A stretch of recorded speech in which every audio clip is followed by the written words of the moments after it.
Good morning, good afternoon, good evening, and welcome to today's Caffeine for the Soul. And today's little installment is inspired by a lovely experience I had the other morning where I woke up and I was blissed out.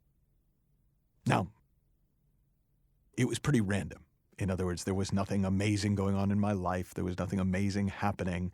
And it's not, I always wake up feeling blissed. I happened to wake up and felt beautiful. And I just basked in it for a while. And it got me thinking about the fact that A, that's possible, and B, why doesn't that happen more often? Is there a way we can turn that on and turn that off? And in reflecting on that, there were a few things I saw that might be fun for us to talk about.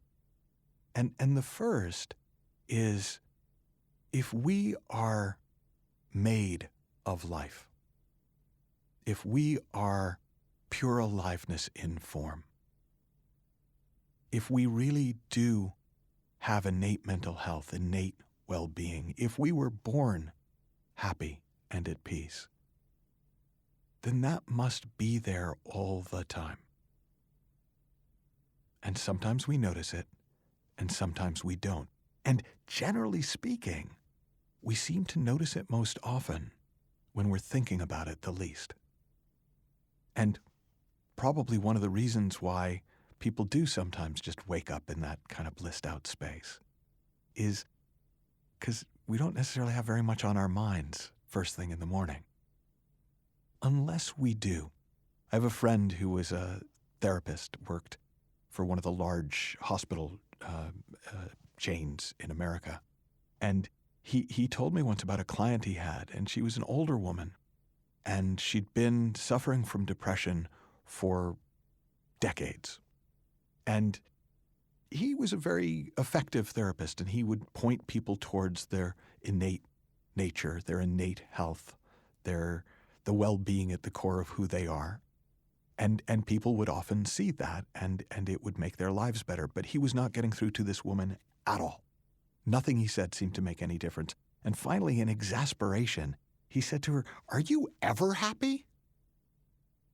And to his surprise, she said, "Oh yeah, every morning."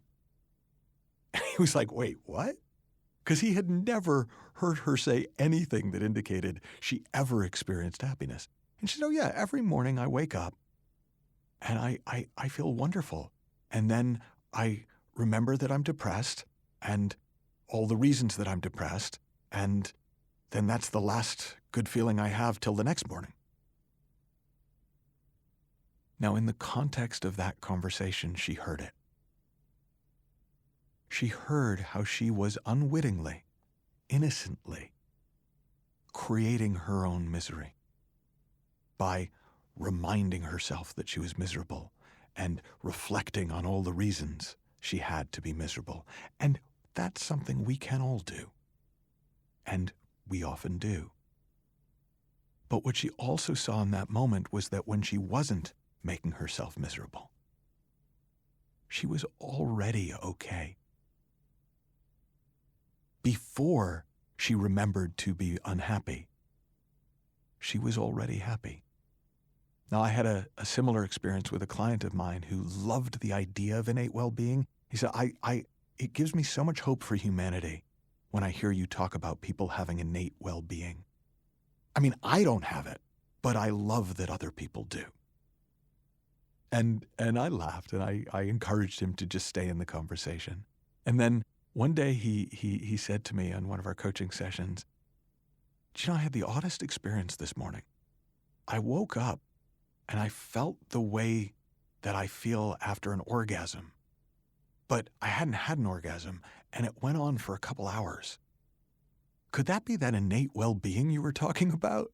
And I was like, yeah, it sounds kind of like that. Now, understand, it's not always grand. People sometimes think, well, I don't know that feeling. It's a very simple feeling of being. Your true nature has a feeling to it. It's pure aliveness. It's pure consciousness uncontaminated by your personal thinking.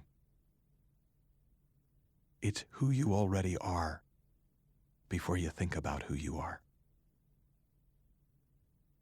And what I've found is that the less important it seems to me to remind myself of my troubles, the less significant it seems to me to remind myself of the world's problems, the more I not only get to rest in this morning happiness all day long, but ironically, the more able I am to make a difference in those places where I can make a difference, with myself, with my family, in my business, and in the world. So, if there's an invitation to you in this podcast, it's to wake up tomorrow morning and just feel your aliveness. Don't try to think happy thoughts. Don't try to not think negative thoughts. Just feel the simple feeling of being. And what I've noticed is that the more I notice that simple feeling of being, the more morning happiness becomes an all-day long experience. Have fun, learn heaps, be well, and I'll talk to you soon.